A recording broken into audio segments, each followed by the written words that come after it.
All right, good morning, everybody. Welcome to the first Friday e-call, and it's May. I don't know how May got here so quickly. I feel like we were just on this call feels like just yesterday. So here we are. It's May, it's first Friday. And with that, my colleague Jennifer and we're going to kick things off. Jennifer, would you like to activate the slide deck? All right. Well, while we get started, I am your happy host for the First Friday call, Jessica Nad, and I do economic development here at K-State. And I'm joined by my colleague, Jennifer. Good morning, everyone. Jennifer Tidball, Communications Director at K-State, based in the Sedgwick County Extension Office. So happy to see you and good to see some familiar faces nearby too. All right. And today we have a really fantastic call, and I am not going to talk too long, but I do have a few bits and pieces of information that you're going to want to know about K-State, K-State Extension, our community vitality team. We've got fantastic speakers here that we will introduce in just a moment. We've got Nancy, we've got Mayor Robin, we've got Josie Hammer. So everybody, we're going to have a great call today. With that, Jennifer, let's head on over to the next slide. Here is a little snapshot of these e-calls. And if you hover over that QR code, it'll take you to our landing page. And you can see about 10 years worth of amazing e-calls that we've had. And here are some of the topics that you will see. And feel free just to go back and give those a listen. We have really fantastic guests over the last 10 years, thanks to Nancy Daniels, actually. So with that, a couple items I want to bring to your attention. We have a remote work Wednesday. QR code will help you register for that. And I will stick all these things in the chat too once I'm done talking for remote work Wednesday. And you're going to be able to hear from Dr. Stephanie Bannister with First Gen Forward. And then moving on, we also are doing a pretty good series of grant writing basics. So we've got 6 events coming up in the short term. We've got one online event that's going to be happening May 12th and 14th. You can register for that. That'll be virtual on Zoom. And then we're going to be heading out to Liberal, St. Francis, Russell, Garnett, and Troy. So check that out. And I will also stick that into the chat here while I am talking. Let me see if it works. It did work. Okay. Inside the chat, that's where you can find the information about the grant writing opportunities for you. So with that, I promise you I just have 2 more slides and then we're going to turn it over to Nancy. But I wanted to talk a little bit about these entrepreneurship e-calls. And we've really been focused on entrepreneurship here in Kansas. And so what we've been saying over and over the last couple months is that there are several on-ramps to successful entrepreneurship. So back earlier this winter, we talked with Stephanie Moran with the Link Innovation System in Topeka that has close connections to the Global Startup Accelerator Plug and Play. After that, we talked with Nexus down in Wichita and chatted a lot about their Game Changers and Championship series that is held by, that kind of rotates across the state. And these are startups, these are research coming out of universities. So that's kind of another on-ramp that you can think about for entrepreneurship. And then last month, my favorite topic was youth entrepreneurship. And as I said, I saw a lot of friendly faces over the last couple days here at K-State as we hosted the Youth Entrepreneurship Challenge. So with that, we're going to continue our entrepreneurship on-ramp in June. We're going to have a call with some really fantastic speakers to talk about community health and vibrancy and being able to bring in some business incubation and startup support to be able to really accelerate that here in Kansas. But I will tell you, we are switching from a first Friday for June only, and it'll be the second Friday. So we will send out a message to all of you so that you know about the second Friday call in June that's going to be talking a little bit about community vibrancy. So with that, let's switch on over to the next slide because introducing, nobody needs this introduction to Nancy Daniels. She's been our fearless host and leader in community vitality for a long time. But what I wanted to talk about is that Nancy is the recent recipient of an academic award. So K-State has an award. It's called the Excellence in Innovation and Economic Engagement Award. And it goes to faculty and staff at K-State who are doing work that really moves the needle for the state of Kansas and kind of thinks outside the box and then connects talent, innovation, and place with real measurable impact and results. And so Nancy, you were our winner for this award, and we were able to give it to you while you were traveling abroad. And so this is my official congratulations to you, Nancy. So we are just so happy that we had this happen. So with that, Nancy, I would like to turn it on over to you and the team and get things kickstarted. Thank you so much. Josie's going to get our slides up there. That's, you do a lot of things in your career and most of it doesn't really amount to anything. And when you do something that's so easy, and it gets such an impact and notice, it's humbling.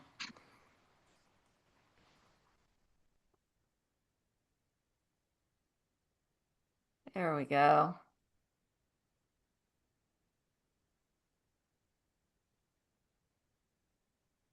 Very good. Well, the Connecting Entrepreneurial Communities, this is the second annual Connecting Entrepreneurial Communities for Kansas. It is June 24th, 25th, and 26th in Cortland, Kansas. Population less than 300. I think it's 294 is the line that we're using.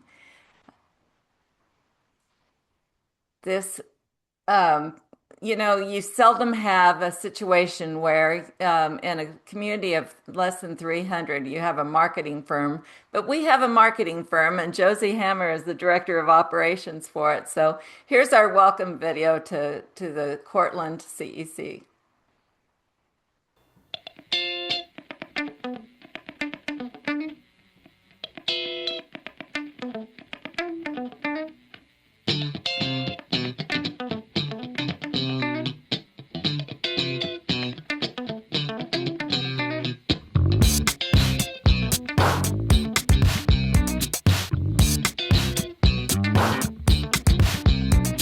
Hi, I'm Nancy Daniels. I'm a Community Vitality Specialist for K-State Extension. We're here in Cortland, and we can't wait to welcome you to the Connecting Entrepreneurial Communities Conference, June 24th, 25th, and 26th. We've been all around town, and we just can't wait to show you what Cortland's got to offer.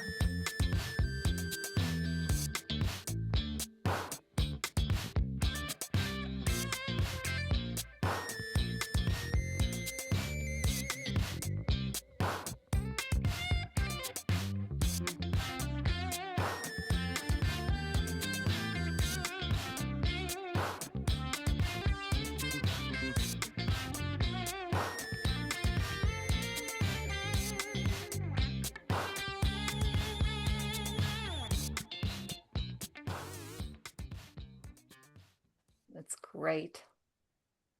I did want to real quick, Nancy, before you get started, just add in that that these videos, this one included, were provided by a fantastic grant we got from Network Kansas. So make sure I give them the credit for that. Thank you. Thank you for that. Thank you for that. That's the underlying theme of the CEC is how partnerships have made this possible. And indeed, it was the idea from the Networked Conference, and that's the grant that you got, the Networked Conference. It was the idea of the Network Conference that made me even think that K-State might be able to pull off this national model from Extension. It's meant for small business owners. And, if you wonder why we chose the hottest month of the year in Kansas to do this, it's because we're told that small business owners they have the possibility of attending in the J months. And June and July seemed better than January for this kind of a walking conference. I hope you get the sense that all of those places that Josie previewed in those pictures are places that we're going to actually have workshops. So you won't be stuck in an air-conditioned hotel. You'll be walking from place to place to do this. And learning from people just like you that are right there in the trenches doing the work. Sarah LaRoche was one of the very first advocates from Network Kansas. And when you propose a conference in Kansas, there's lots and lots of great opportunities. Kansas Sampler, a Network Kansas, Network for Change, lots of opportunities. And so the question arose, why should we do that? And Sarah had gone with me to the Missouri conference and said, because It's a powerful affirmation that innovation, resilience, and opportunities are alive and thriving in rural Kansas. And you will feel that in a very tangible way in Cortland. I was blown away. So here's our team today, and I've done all the speaking. Most of the speaking I'm going to do. Josie Hammer has been our local community coordinator for the CEC. She's the director of operations for Generous Marketing. And Mayor Robin is not only the mayor, but she has a very innovative, pivotal health and wellness business, nonprofit business in Cortland that's meeting an unmet need in Cortland. It's just amazing. Hi, everybody. I'm Josie. As Nancy said, I am the Director of Operations for Generous Marketing here in Cortland, Kansas. And we are one of the smallest marketing firms per capita in the state. So we're very proud of that. And Robin, if you want to talk about yourself a little. Yep. Good morning. I'm Robin Carlson.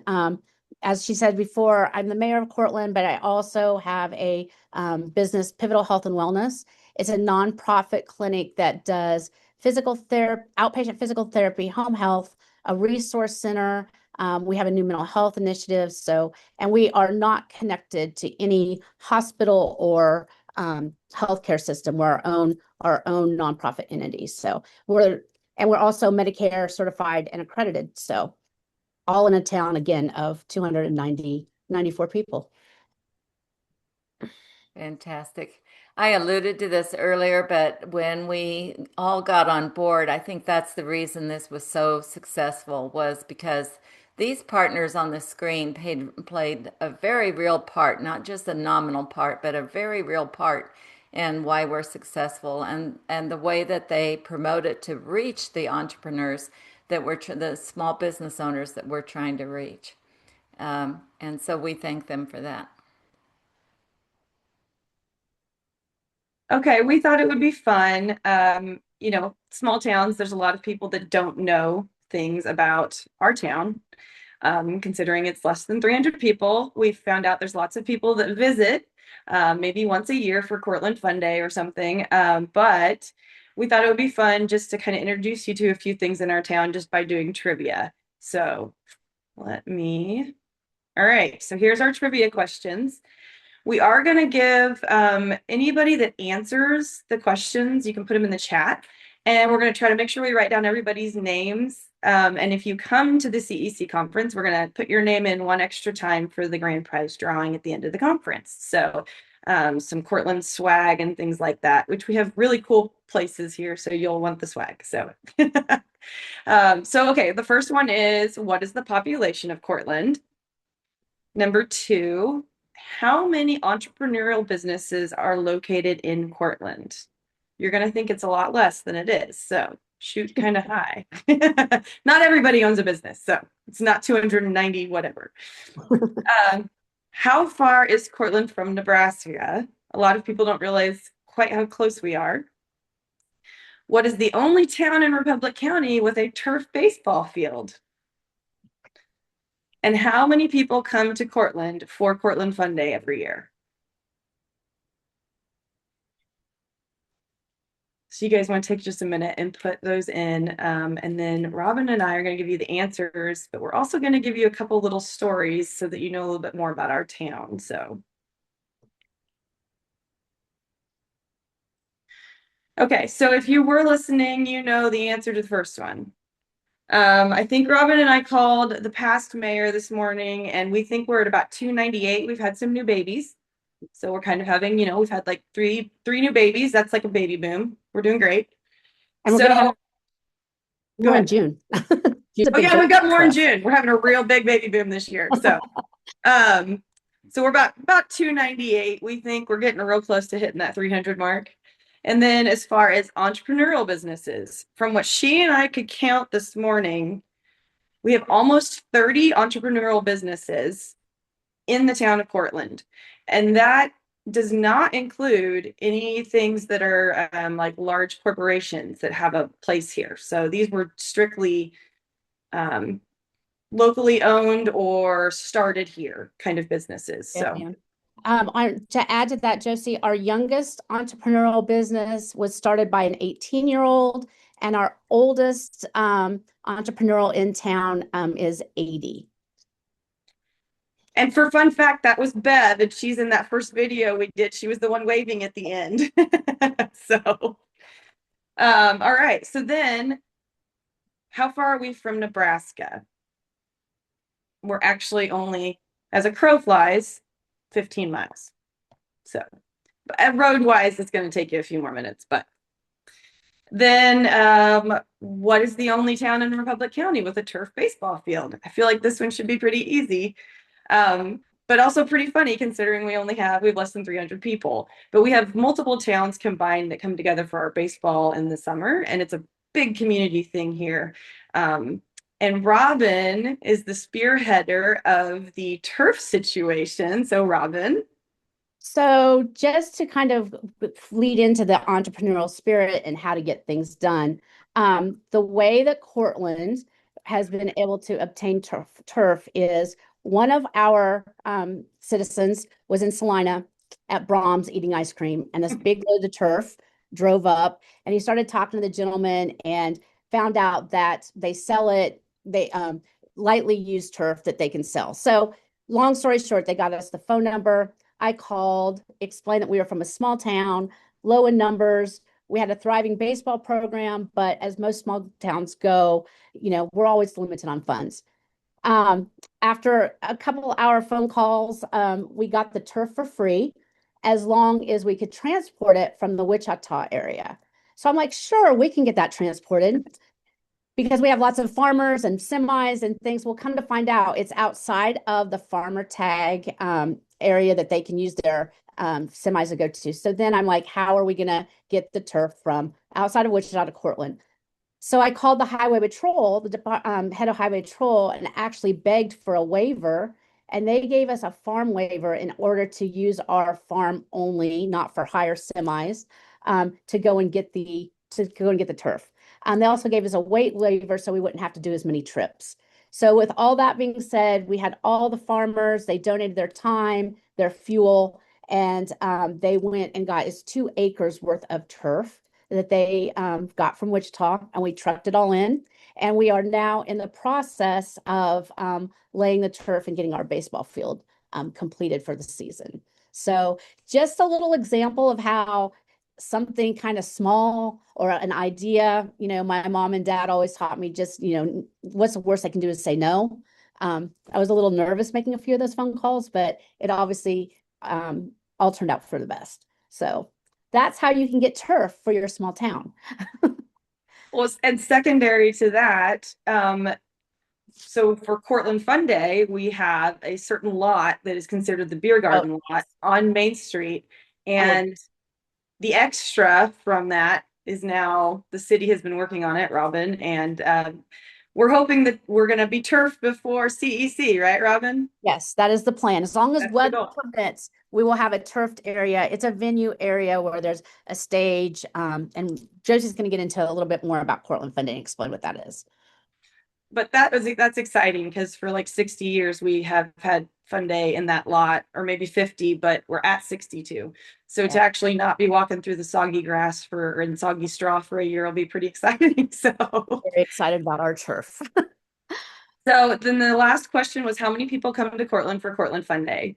So we are on our 62nd year consecutively of Cortland Fun Days. And part of the reason it works so well is because we keep it the same weekend every year, and everybody just knows now that's when they plan to come home and see their family and things like that. So it's always the last Saturday in July every year. And so this is, like I said, this is the 62nd. We end up with about 3,000 people between Thursday, Friday, Saturday, Sunday. Really, Cortland Fun Day is one day. It's really morphed now into Friday, Saturday. Now it's Thursday, Friday, Saturday, Sunday. But it's pretty exciting. This has been something that people have worked really hard on for 60 plus years, and it's morphed and changed. But now people just know that that's the weekend if you are from here or you want to come to it, you just plan on that's the weekend. Josie, So yes. a common question in small communities is how do you get volunteers? Tell us how that happens for Cortland Fun Day. Oh, well, that's a fun story as well. So, when I started dating my now husband, I found out that when you are part of the community and they feel like you're kind of probably going to join this community in some way, your name ends up in the paper on the beer garden schedule. So you don't know, nor do you, I mean, you can volunteer for what you want to volunteer for. Don't get me wrong, but you need to know that we're just gonna catch you and we're gonna call you our own right away, and you're gonna end up on the beer garden schedule to work a shift. And the greatest part about it is that yes, that's where the official list comes out, is in the small town newspaper. But also it makes you feel like you're part of it, and then you are back there with the other community members and you get to meet all these people, and it's really cool. But it's a little intimidating the first time you just see your name in there and maybe nobody's actually asked you. They are just telling you this is where your spot is. So so that's just a fun way we do it. But so real quick, by the numbers on Cortland Fun Day, like I said, this is the 62nd year. We have about 3,000 people over a 3-day time span. We do go through 800 chicken halves. So 1,600 chickens for our big chicken meal that always sells out. And then last but not least, we go through almost 60 kegs of beer. So those are all the fun numbers about Portland Fun Day. Oh, and the one question we forgot to put on there, Robin, was we were one of the first towns to have a cable network of our own in 1982. 82. So, and that cable network was actually sold to another company after, and I don't know the years on that, but just lots of entrepreneurs. That was an entrepreneur here, and just lots of forward thinking and hey, what can we do? Not don't do it. So these are the workshops. We'll talk about CEC now, since you guys know a little bit more about Portland, and we hope that makes you excited to come here. The workshops that we have lined up, a lot of them are some of our local people that are currently running their businesses, and they're excited to share kind of the goods, the bads, what has made them work, what has not. And then obviously we've a lot of really great people coming in from outside of our community. So we've got banking on business, mastering cash flow, from start to scale, building and growing your food. Actually, I can't even see my whole screen because of there we go. No chamber, no problem. We actually do not have a chamber here. So that's, we have an empowerment group that's working on kind of being our chamber. So that's another great thing for small towns to know, is if you don't have a chamber, you still can, make progress and have a group together. Beyond the block party, turning historic designations into money for property owners. From chaos to clarity, we have a bookkeeping business here in town, and they've been doing it for a long time. They're a great place. Communities of the future, thriving and diversifying, unlocking opportunities. I need to get this thing to go away, don't I? How to determine your small business marketing needs. I'll be putting that one on just to help people know, what you don't have to have the whole gamut of marketing to make your business work. So as a small business, where you put your money to make sure you do hit the things that you need to. So I don't know how to get this guy to go away.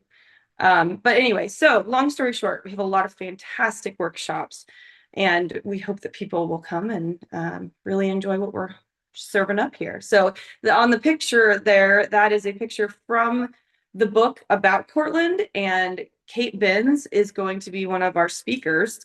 She will be one of our keynote speakers, and that is, like I said, from her book about Portland. That is in Anacuse, and that will be one of the locations people can go and listen to things. So just wanted to point that out. And then here is the schedule. If you guys have any questions about, any of the workshops that we talk about or the schedule or anything, please put it in the chat and we are happy to answer any questions. So here's the CEC schedule. The fun thing we're going to do this year, technically it starts on the 25th. At 9 a.m. is registration. However, on the 24th, we're doing a pre-event, and anyone that would like to is welcome to come to it. Obviously, you need to put it in your registration, but so irrigation is something that has done a lot for our area. And it started back, I'm gonna have to rewatch my video. But it took a lot of work from local people to get that to pass, and actually be able to get it here with the Bureau of Reclamation and all of that. And so we're going to go into that in this video that we're going to show at the Arts Center on Wednesday night. Because whether you're a farmer or not in the area, the irrigation has shaped how our community works and the economic impact of what people can give back to the community and stuff. So we're going to talk about that so everybody kind of understands. Also, if you don't know about irrigation, it may not sound super interesting, but it is pretty stinking interesting to see how that much water gets moved to the right place. So then there will be a car caravan irrigation tour. So Irrigation Ales, our local brewery, which was started by Luke Mahan, a local guy. He had this dream of having a brewery, and because of the irrigation impact, he decided to name it Irrigation Ales. So they are going to be the ones that take everybody on the caravan tour. And it will go to different locations along our surface irrigation, and he and his dad are going to explain kind of how that all works. His dad, Bill, he is retired now, but he had worked for the district for a very long time. So it's very, very interesting. And then, like I said, the 25th is actually when we will start. There'll be 3 rotating sessions of 5 choices each time. A few of them are going to repeat because we know it's frustrating when you can't get to something if it's only offered once. So we tried to repeat a few of them. Then Kate Benz, that we talked about, the author of Nothing But the Dirt, Stories from an American Farm Town. She's a very, very interesting reason for why she stopped here and then wrote this book. Oh, and I skipped over our mayor, Robin, who is doing our intro. Robin has a very, very interesting story. She's from here, came back here, and just how she's encouraging other people to find their community like that. Robin, you want to say anything else about your talk? No, I think you need to come to the CEC conference to hear more about it. Good tease. At the end of the day, we're going to have a Q&A, and that'll be down at the beer garden. And our Cortland Fun Day Committee is going to be serving if you want to have a beer, if you don't. But there'll just be a big activity area. There's going to be some local musicians playing. And then across the street will be the Arts Center if anybody needs to sit in irrigations or in air conditioning, since it is June. So. And Josie, we have a question on the chat. They want to know, how did you hear about CEC? Yeah, that was my question, Josie, because I think somebody correct me, is it 10 populations of 10,000 and below? And you're painting a really good picture of like the gumption of this town and the grit of this town. But like, what made you say, hey, we're going to apply for this and we're going to get it? I have to give credit to our former director, Jenny Russell. She was the one that saw the potential and was like, I don't care if we're less than 300 people, we can definitely do this. And so she, coupled with the economic development team, they are the ones that then applied for it. They put in an application for a couple of the different towns in our county, but ultimately Cortland ended up being picked. Yes, when she came to the rest of us then and talked about how they got it, we were all kind of flabbergasted because we were like, we don't know how this is going to work. But we did figure that if somebody can do it, we can make this work. And so Robin's on board, the mayor, she's fantastic. And there's just a lot of people that we've said, hey, we really want to make this happen. And they've come together and said, let's do it. Like I said, Luke is on board as far as doing the irrigation tour. I can't believe I've gotten all of these local people to offer to speak. That was a little nerve-wracking. I knew that they were good at talking about their business and speaking to people and answering questions and encouraging people, but I didn't know if I could get them all on board. So, but once we started getting more and more of them on board too, it was like, oh, this is really going to happen. This is great. So, no, but I have to give, like I said, credit to Jenny Russell. She's the one that was like, let's try for this. Let's do it. So, Josie, can I insert something here? One yes. of the things that I'm really excited about, I've taught 1,300, no, I don't remember, I can't, 300 Kansans the right grants. And I feel pretty competent at that, but I have no jealousy for the fact that on every open-ended survey at the end of the grant workshop, I asked what was the most valuable, and they said the small group discussions. Because talking with others and others, people who are really doing the work and their struggles, it's one thing to hear from an expert, it's a whole different thing to hear from somebody who's actually doing it. So I'm excited for this.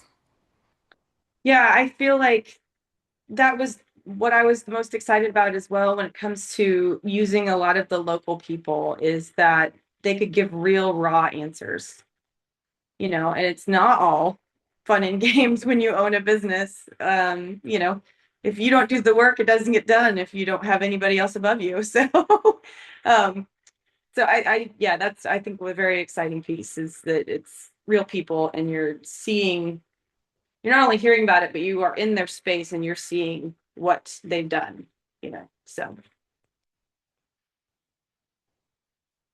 And then Friday there's breakfast. We've got, so 3 of our meals, 2 lunches and a breakfast are all going to be served by our local community. We have a local restaurant, and then we've got 2 local catering places that are also helping out with that. So I'm excited for you guys to eat their food. There'll be breakfast, and then we have 2 more rotating sessions on Friday. We also have Cammie's Cakes. I don't know if you've heard of Cammie, but she has been on national TV in one of the baking challenges and things like that. She's done multiple things with her entrepreneurship with her baking talents over there. She's in Council Grove, and she is going to come over and be our cap note speaker. So we're really excited to hear about Cammie's journey and all the different things she's done. So, and that will pretty much finish it up. But I think it's going to be a pretty exciting. Where did my I think it's going to be a pretty exciting few days. Sorry, I just got into the wrong little spot here.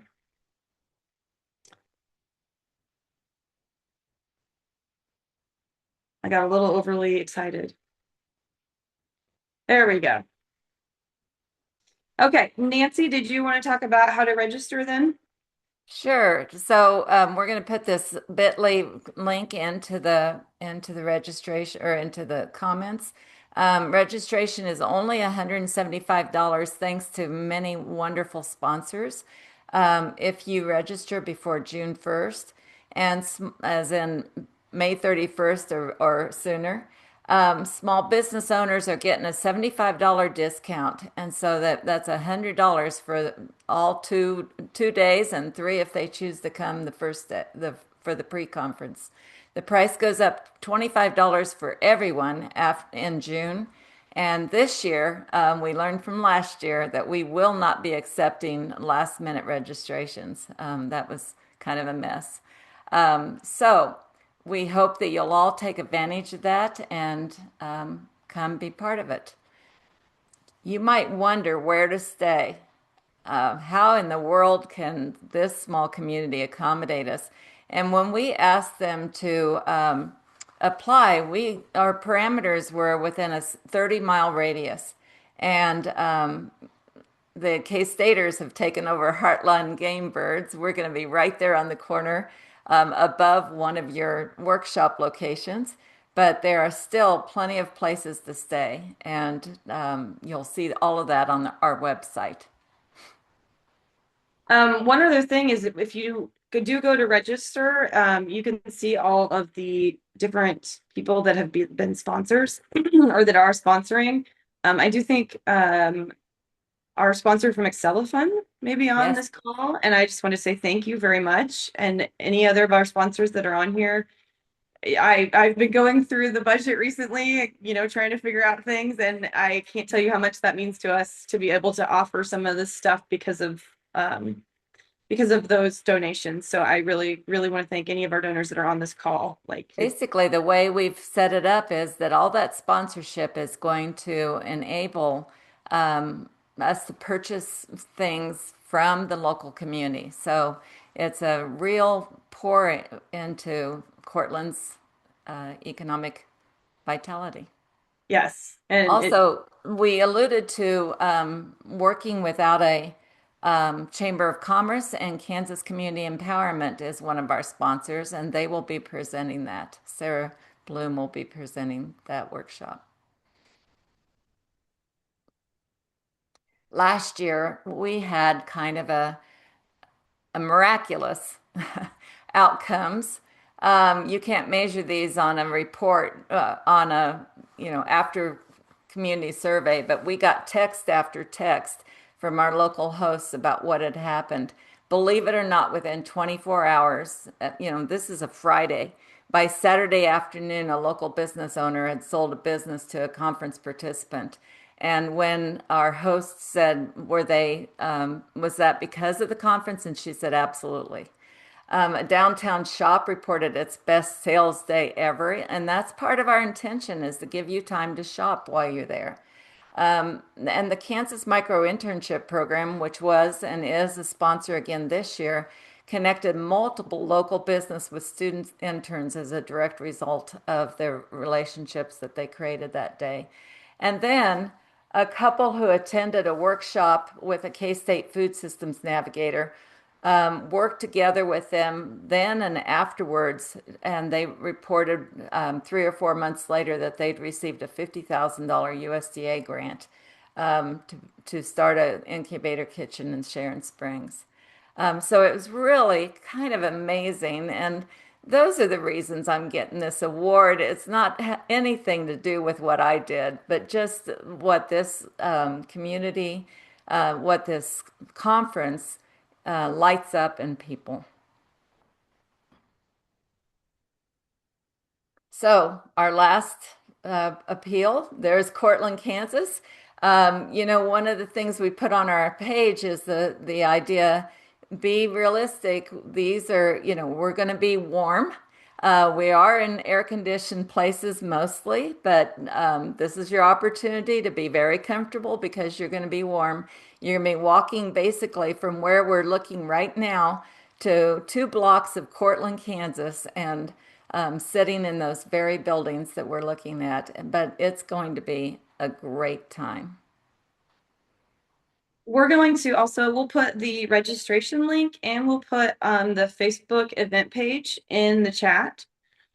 So that anybody that wants to follow along, or if you want to register and you can't remember the link from the slideshow, we can definitely put that all in there. And in the next couple of weeks, if you're watching the Facebook page, we will be going in and we're just going to have kind of all of our local businesses introduce themselves real quick and welcome you to Cortland. So if you're interested to find out, kind of what we have down here of those almost 30 businesses, yeah, hopefully you'll get to meet them in the next couple of weeks here. So I'm going to stop sharing my screen.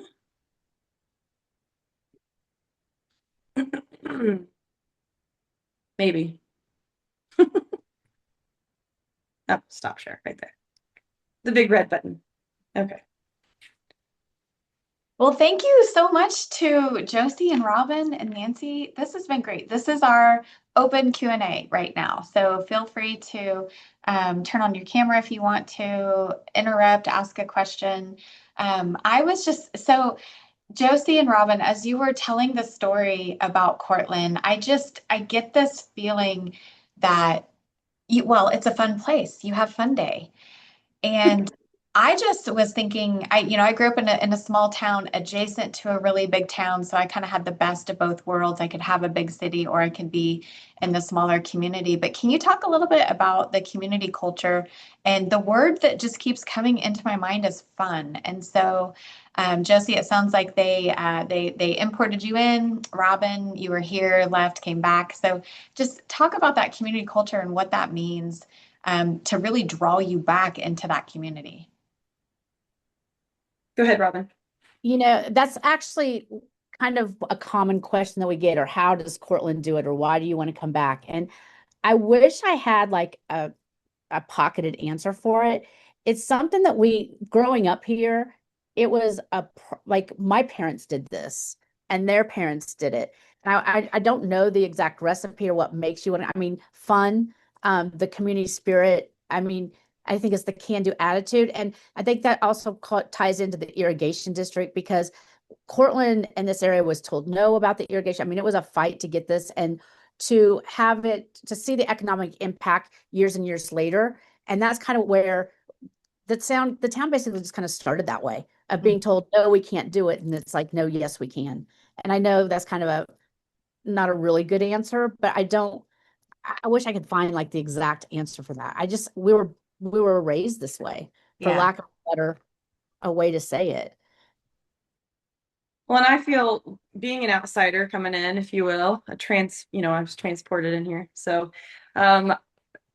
I one of the first things that really attracted me to it, and I mean, we lived in another county beforehand, and I love that place. Don't get me wrong, we had a great time when we lived there. When we would come back here, though, because my husband's from here, and people would say, "When are you going to move here?" Or, "We can find you a job," or, "We can find you a house. Just move here." There was never a question. It sounds like it's almost forceful, but it's actually a very inviting thing when someone says out of the blue, "When are you guys gonna move here?" Or, "How do we get you here?" Or, you come to a community meeting of some sort and you kind of have a harebrained idea, and rather than being shut down right away by saying, "No, no, we can't do that. We absolutely can't do that." I just remember people saying, "Okay, well, how do you think we can make that work? What do you need? What people can help you?" And there's just always been this atmosphere since I've been part of this community, that I felt that people portrayed, how can we make it work? And it's a hard atmosphere to grow in your community, especially a small one. But I do feel like Portland has that, and just a few real forward thinkers 20 years ago have helped make that now. So, Well, and I see a lot of head shaking. And this is awesome because in the age of digital connectivity, where you can essentially be on your phone 24/7, to not have that and to have a connectivity with a community, I think that people are going to crave that even more into the future. So, good job. Any other questions? Like I said, I see a lot of head nods to this conversation.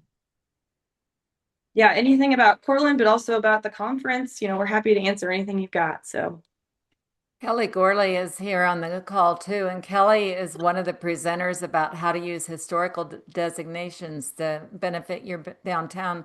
She's got a very compelling story, but beyond that, Kelly said, something I've been thinking about for a long time is lots of small towns want restaurants, and it may not be feasible for us to have a restaurant in itself. Kelly, you want to say what you were thinking about that? Oh gosh, that was a long time ago. You've had a lot of ideas since then, huh? I was gonna say yeah.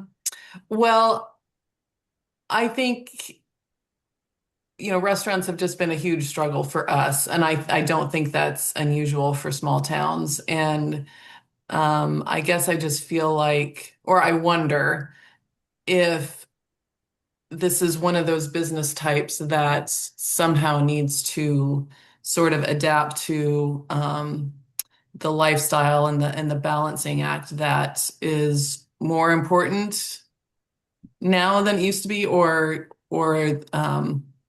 that's probably not the right way to describe it, but I guess what I'm thinking is it just seemed like, those restaurants, like when I grew up, they were open all the time, 7 days a week, and the owners lived in their restaurants pretty much. And I just don't think, the younger generations are willing to do that. And so how do you have a successful restaurant when people don't want to be in their restaurant 24/7. And so the idea of the shared kitchen, that's something that a young couple here are working on. So maybe it's a way to have a restaurant space, but more restaurants operating out of that space. So I don't know if it's a little bit of, for a analogy of, kind of how you have your cake and eat it too, how you have your restaurant and live a life too, kind of thing. So that's something that we're really thinking about. At last year's CEC, I was really interested in, I think her name is Jenny Dottie, the presentation that she had. And that was a great connector to this young couple who is kind of trying to start this shared kitchen, and I know has been an amazing resource to them. So yeah, I don't know if that was That's what was precisely on it. my mind back then, but that's what's on my mind now. Yeah, Kelly is from Lincoln, Kansas, and she'll be presenting. She's done a lot of great things there. And Jenny Doty is one of our K-State Food Systems navigators. She's the one that helped with that USDA grant that we talked about. And once Kelly had the idea, and Kelly's had lots of contacts, and our navigators did too. Quinlan Carter, another K-State food navigator, is going to be the facilitator for that, and hearing real life stories of people who are working on that very thing.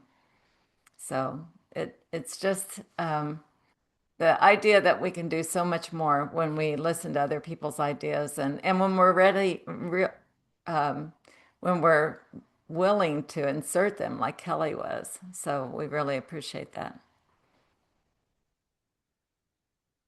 I should put out there that, I don't think that Cortland feels like we have all the answers. I don't want anybody to feel that that's how we feel about ourselves. Because obviously, we have things in our small town that, need fixing too, and continue to need the community to work together on. I think that's another reason we're excited though to have this, is because we get to have all these really cool people from outside, and all of you guys, anybody that's coming, and learn also from you while you're here. These great conversations we hope are had between our business owners and other business owners and entrepreneurs and funding and all these different things. So I just wanted to throw that out there. We definitely have a lot to learn, but we're excited to have people come and learn with us. So Yeah, and so Nancy, Robin, Josie, when we were working on the application for the Innovation and Economic Impact Award, we were in a meeting and we were evaluating a lot of criteria for different projects that happened within the university. And somebody said in the room, it's like they flipped economic development on its head. When they were talking about the conference, because they were talking about it being very immersive and just kind of like out of the box thinking. And Nancy, I think that was kind of the intent. And I think that's where your passion was several years ago. When truthfully, I think the first message I got from you was on LinkedIn, saying, "Hey, I've got this really great idea." So can you talk a little bit about the innovation behind some of this? Well, this is a model. Jan Steen, who's on this call, was a community vitality specialist, and I've been Michigan started it in an extension.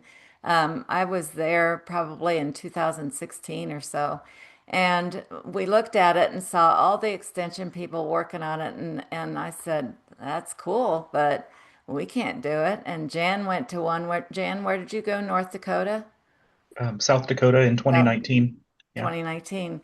Same way. It's like, that's cool, but we can't do that. And it wasn't until, and everybody does it different. We've had people from Missouri say, we want to see how Kansas is doing it, because the idea, they've actually upped their limit.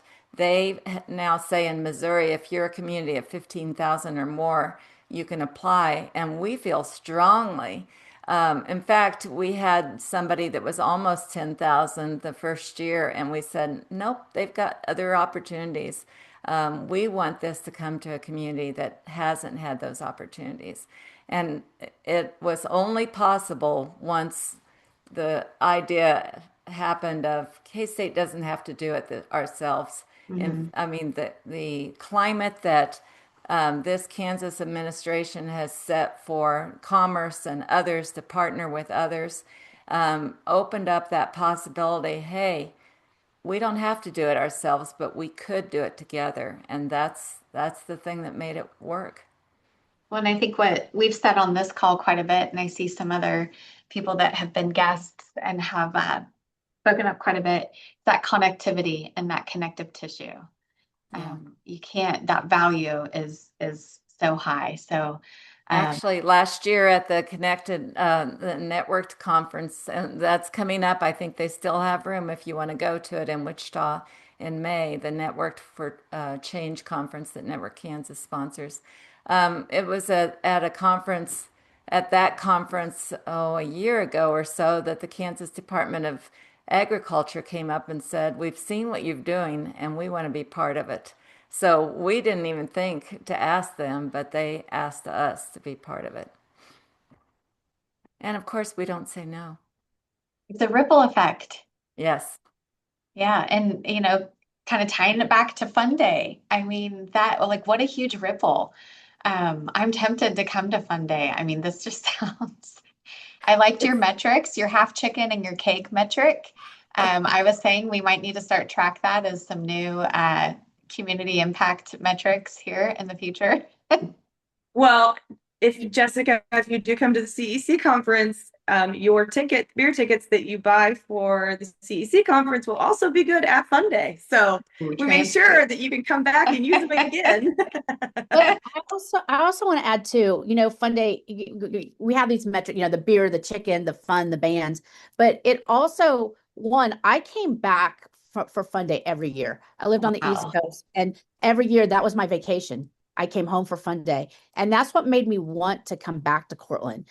Just 2 Fun Days ago, I was talking with a classmate, and he decided to buy one of the buildings in town and is working on renovating it and putting a new restaurant in town. So Fun Day is a lot of fun. And it's like, but I mean, I think that's part of the magic too, is it is so inviting. That's kind of what, because they say once you come to one Fun Day, you'll be hooked. You'll come every year. But it also, for us that are from here, that's where the wanting to come back and the new business ideas. I mean, we're standing around eating chicken and having a beer and not, well, what can we do with this? Or, oh, this is kind of run down. What can we do this? So it's also it's a big part of this. It's not just a festival. I mean, it is a festival and it's fun, but there's unofficially, it's like the check-in on the town too. It like, really hey, is.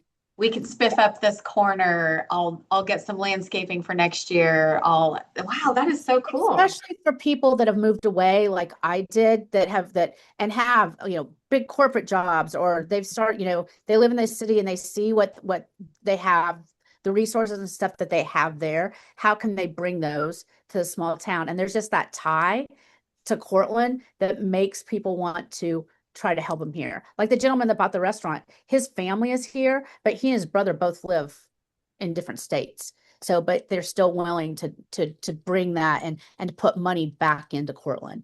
So I think that's part of the recipe. And again, we're not experts at it, and we've failed. We've all had failures and we've all had struggles. And I think that's part of what this conference is going to bring out too, is, how do you get back up on your feet? How do you, when somebody does say no, how do you find another way to do it?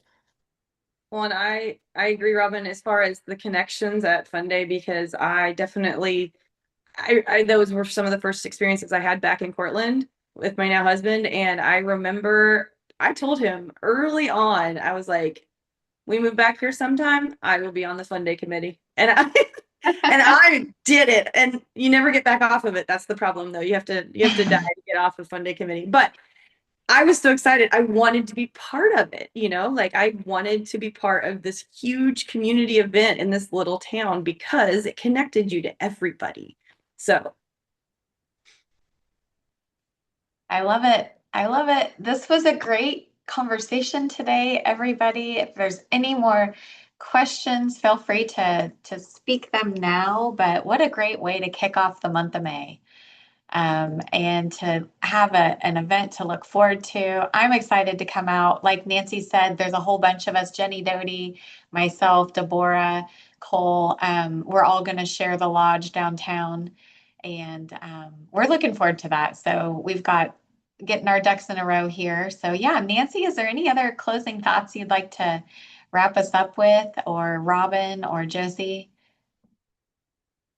Nope, I think they said it all. I know that you've heard the enthusiasm we have for the event, and I think it's going to be great. All right. Well, with that, folks, go ahead, Robin. Sorry.